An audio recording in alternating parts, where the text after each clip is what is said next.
मैं बताना चाहता हूं कि ना आप राम के ना रहीम के, आप कुर्सी के पुजारी हैं और कुर्सी की लगी बीजेपी को बीमारी है। बदला लेगी जनता श्री राम के अपमान का, खा गई है माल राम नाम का। देश के प्रधानमंत्री कहते हैं मेरा क्या है भाइयों और बहनों, मैं तो फकीर हूं, झोला उठा के चल दूंगा। अरे तो आपको रोका किसने है? उठाइए झोला और होइए वाराणसी की तरफ रवाना, चलिए वाडनगर स्टेशन, दोबारा उठाइए केतली। और मेरे को तलाश है उन 3 लोगों की। पहला तो वो जो देश के प्रधानमंत्री जी के साथ स्कूल में पढ़ा करता था उसकी, दूसरे व्यक्ति की उसकी, जिस टेलर ने बताया कि देश के प्रधानमंत्री जी का 56 इंच का सीना है, उस टेलर की तो मुझे जरूर तलाश है। और तीसरा वो जिसने देश के प्रधानमंत्री जी को भीख मांगते हुए देखा। कभी देश के प्रधानमंत्री कहते हैं माँ गंगा बुला रही हैं, कभी कहते हैं माँ जमुना बुला रही हैं, कभी कहते हैं माँ गोदावरी बुला रही हैं। आपको कोई नहीं बुला रहा, आपको बहन जसोदा बुला रही हैं, आप वहाँ जाइए। भाजपा और आरएसएस के लोगों ने एक बात कही थी भाजपा में सरकार में आने से पहले कि हम लोग सुभाष चंद्र बोस की फाइल खुलवाएंगे। जानते हैं उसके पहले पेज पे क्या लिखा हुआ था? कि आरएसएस इस देश के लिए खतरा है, और उस फाइल को बंद कर दिया इन्होंने। तो समझ, भाजपा और आरएसएस के लोगों ने एक बात कही थी भाजपा में सरकार में आने से पहले कि हम लोग सुभाष चंद्र बोस की फाइल खुलवाएंगे। जानते हैं उसके पहले पेज पे क्या लिखा हुआ था? कि आरएसएस इस देश के लिए खतरा है, और उस फाइल को बंद कर दिया इन्होंने। तो समझदार को इशारा ही काफ़ी है कि इसका क्या सवाल का क्या आंसर है। गृह मंत्रालय ने ये कहा है कि हमारे पास टुकड़े टुकड़े गैंग का कोई जवाब नहीं है और इस तरह का कोई गैंग ही नहीं है। तो जो ये बोलते हैं टुकड़े टुकड़े गैंग, मैंने आपको सवाल का जवाब दिया ना। इस देश की जनता बहुत समझदार है, वो समझ गई इस जवाब को, हमें जवाब देने की जरूरत ही नहीं है। जनसंख्या पे नियंत्रण की बात वो कर रहे हैं जिन्होंने खुद जनसंख्या बढ़ाने के लिए ये लेके आए हैं। आप ये बताइए इतनी आर्थिक मंदी के दौर में क्या ज़रूरत थी हमें पाकिस्तान, अफगानिस्तान और बांग्लादेश के लोगों को इनविटेशन देने की कि आइए और भारत देश की नागरिकता लीजिए? इससे जनसंख्या बढ़ेगी या घटेगी? आप खुद समझदार हैं, समझिए इस बात को। सरकार पीछे कैसे नहीं हटेगी। इस देश के हर एक पढ़े लिखे नागरिक और एक जो भारत में रहता है उस हर एक व्यक्ति का, आपका और मेरा भी फर्ज बनता है कि अपने देश के संविधान को बचाएं। आज ये सीए एनआरसी के जरिए, एमपीआर के जरिए भारतीय संविधान पर अटैक कर रहे हैं, और मैं इस देश का जागरूक होने के नाते, नागरिक होने के नाते आपको और मेरा फर्ज बनता है कि अपने देश के संविधान को बचाएं। आज ये संविधान से छेड़छाड़ कर रहे हैं, अगर इन्हें नहीं रोका गया तो कल कोई और किसी चीज़ के साथ छेड़छाड़ करेंगे। मैं आपको बताना चाहता हूं कि जो भी इस देश पर हुकूमत करेगा उसे इस देश को संविधान से चलाना पड़ेगा, ना कि अपनी मर्जी से। आप आरएसएस का संविधान यहाँ नहीं चलेगा। आज ये लोग वो लोग हैं जिन्होंने 1950 से लेकर 2001 तक अपने कार्यालय में तिरंगा झंडा नहीं लहराया। आज ये आरएसएस के लौंडे हमें देशभक्ति का पाठ पढ़ाएंगे। जरा निकालो, ये बताएंगे हमें क्या होती है देशभक्ति। ये लोग वो लोग हैं जिन्होंने आज़ादी की लड़ाई में योगदान नहीं दिया, ये हमें बताएंगे देशभक्ति क्या होती है। हमारे घर से आर्मी में, फौज में, सब जगह रहे हैं, ये बताएंगे हमें देशभक्ति क्या होती है। ये लोग वो लोग हैं जो हमारे देश की आर्मी से, पुलिस फोर्स से हमारे देश के भविष्य को पिटवाते हैं। और जब गुरुद्वारा तोड़ा जाता है पाकिस्तान में, उस समय देश के प्रधानमंत्री नरेंद्र मोदी चुप हो जाते हैं। जानते हैं क्यों? क्योंकि उस समय देश के प्रधानमंत्री जी को बिरयानी का कटोरा याद आ जाता है, वो जो पाकिस्तान में जाके खा के आए थे। ये लोग हमारे देश की पुलिस फोर्स और आर्मी से इस देश के भविष्य को पिटवा रहे हैं, और जब बात आती है पाकिस्तान की तो चुप और मौन हो जाते हैं। क्यों? ऐसा दोहरा चरित्र क्यों खेला जा रहा है देश की जनता के साथ में? अच्छा, संजीव बालियान होते कौन है बताने वाले देश की जनता को? संजीव बालियान होते कौन है? मैं तो नहीं जानता संजीव बालियान कौन है। आप जानते हैं? कोई नहीं जानता, कोई जानता ही नहीं है। आप एक बात बताइए, ऐसे बेतुके मंत्री जो इस तरीके का बयान देते हैं, आप क्या सोचते हैं हम उन्हें तवज्जो देंगे? एक मंत्री जो कहता है कि कहाँ है देश में मंदी, एयरपोर्ट पे भारी भीड़ है, एक वित्त मंत्री कहती है मैं लहसुन प्याज नहीं खाती। अरे ऐसे बेतुके बयान आपको लगता है एक सम्मानित पद वाले व्यक्ति को शोभा देते हैं?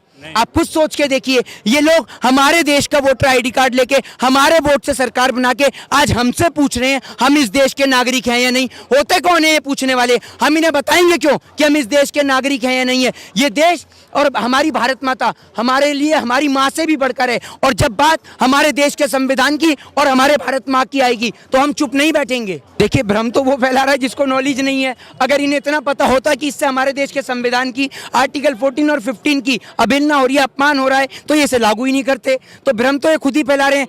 और देश के प्रधानमंत्री जी ने या अमित शाह जी ने एक व्हाट्सएप ग्रुप बना रखा है, या तो उसके अंदर प्रधानमंत्री जी नहीं है या गृह मंत्री नहीं है, क्योंकि देश के प्रधानमंत्री रामलीला मैदान से कुछ और बयान देते हैं और देश के गृह मंत्री पार्लियामेंट से कुछ और बयान देते हैं। तो पहले आप दोनों में से ये बात आप डिसाइड कर लीजिए कि दोनों में से सही कौन बोल रहा है, उसके बाद आप देश की जनता को समझाइए।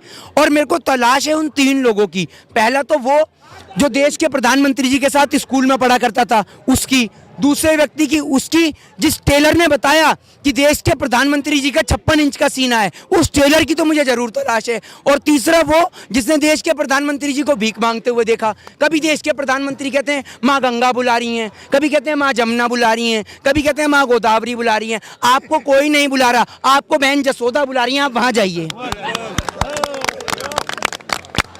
आप ये देखिए कि एक मौजूदा सरकार को हटाकर दूसरी सरकार को किस लिए लाया गया, कि वो कश्मीरी पंडितों को बसाएगी। आज भी हमारे कश्मीरी पंडित भाई जो दिल्ली में कई अलग अलग राज्यों में रह रहे हैं, आज उन्हें जगह मिल गई वापस, जो ये बात कर रहे हैं कश्मीरी पंडितों की। आज इन्होंने हम स्वर्ण हिंदुओं के ऊपर SC ST एक्ट ला दिया, हम स्वर्ण हिंदुओं के ऊपर 10 साल की सजा। ये हिंदुओं की बात करते हैं। आपसे पूछना चाहता हूँ, कभी सुना है आपने स्मृति ईरानी जी के बेटे को जाते हुए बजरंग दल में या रामलीला मैदान पर रैली करते हुए? कभी देखा योगी आदित्यनाथ के भतीजे को प्रदर्शन करते हुए?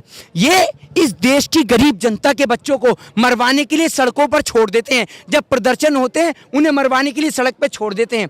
हमारे देश के, अभी मैं बताता हूँ आपको, शिवराज सिंह चौहान जी, एक मिनट आइए मेरे भाई, ऐसे करके फोटो खिंचवाते हैं, फोटो खिंचवाते हैं। अरे अपने बच्चों के साथ फोटो खिंचवाइए ना, प्रदर्शन में आप देश की गरीब जनता के साथ में। जी बिल्कुल, शिवराज सिंह चौहान की बात कर रहा हूं, जो प्रदर्शन में देश की गरीब जनता के बच्चों को लेके फोटो खिंचवाते हैं। अपने बच्चों को लेके आइए प्रदर्शन में, मरने के लिए आप देश की गरीब जनता को, बच्चों को छोड़ दें। और जब बात सत्ता का सुख भोगने की आए तो अपने बच्चों को विदेशों में पढ़ने के लिए भेज दें और देश की गरीब जनता को यहाँ मरने के लिए। वाह, क्या दोहरा चरित्र खेलती है आपकी सरकार। ये इसलिए लेके आए हैं क्योंकि आज 45 साल में सबसे ज्यादा बेरोजगारी हुई है तो नरेंद्र मोदी की सरकार में हुई है। अनएम्प्लॉयमेंट सबसे ज्यादा, भ्रष्टाचार सबसे ज्यादा, काला धन सबसे ज्यादा, महंगाई सबसे ज्यादा। इन सबको छिपाने के लिए देश की गवर्नमेंट ने एक ट्रेंड जारी कर दिया जिसका नाम है CA, NRC और NPR। इसके जरिए ये अपनी लाखों हजारों नाकामयाबी को छुपाना चाहती हैं। डिजिटल इंडिया की बात करते हैं, नेट सेवा सारे देश में बंद है। डिजिटल इंडिया की आप बात करते हैं, ट्विटर पे ये लोग शांति की बहाल करते हैं। पूरे देश में 144 लगा के नेट सेवा बंद करके ट्विटर पे लोगों से शांति की अपील करते हैं। ये देश की जनता को पागल बनाने में लगे हुए हैं देश के प्रधानमंत्री, गृह मंत्री। परीक्षा पे चर्चा की बात करते हैं, अपने मंत्रियों का अंक प्रमाण पत्र दिखाते नहीं है और परीक्षा की बात करते हैं। जरा दीजिए एक दिन जाके बच्चों को स्कूल में शिक्षा। अगर ये लोग आप और हम जैसे बोल रहे हैं ना, क्योंकि हम इसलिए बोल रहे हैं क्योंकि ये देश की रियलिटी है। अगर देश के प्रधानमंत्री जी स्पीच दे रहे हो ना, पर्चा चुपके से खींच लिया जाए तो प्रधानमंत्री जी चुप हो जाएंगे। फिर उसके बाद इतना कहेंगे, भाइयों और बहनों आज की सभा यहीं समाप्त होती है, बस। क्योंकि पर्चा ही गायब तो बोलेंगे कहाँ से। अच्छा, बार बार आप लोग संघ को कोट करते हैं, क्या मतलब है? संघ तो राजनीति में है नहीं, तो संघ को कोट करने का क्या मतलब? संघ राजनीति में नहीं है तब उसके इतने बयान चलते हैं। आप ही लोग हैं जो RSS प्रमुख मोहन भागवत के बयान को हाईलाइट करके दिखाते हैं। ब्रेकिंग न्यूज, RSS प्रमुख मोहन भागवत ने ये बोला, ये बोला। जब वो कुछ है नहीं तो आप दिखाते क्यों हैं? पूछ क्यों रहे हैं फिर मुझसे? ये बताइए ना, आप भी बताइए पहले। ये इस देश की मीडिया, सारे चैनल अंबानी अडानी के आप लोगों ने चला रखे हैं और देश की जनता को मूर्ख बना रहे हैं आप ही लोग हैं। फिर उनसे पूछ रहे हैं कि देश में कैसे माहौल खराब है। अमेरिका ब्रिटेन पे हमला करने वाला है, ये बात अमेरिका को नहीं पता, लेकिन हमारे देश की मीडिया को जरूर पता है कि वो हमला करने वाला है उस पर। ये देखिए कितनी सुपरफास्ट टेक्नोलॉजी है।